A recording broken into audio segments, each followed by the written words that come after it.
You ask Tiger to solve. This deals with linear equations with one unknown. The final result is x equals 14. Let's solve it step by step. Group all constants on the right side of the equation. Subtract 9 from both sides.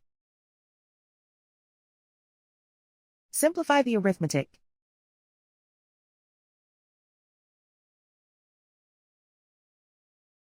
Isolate the x.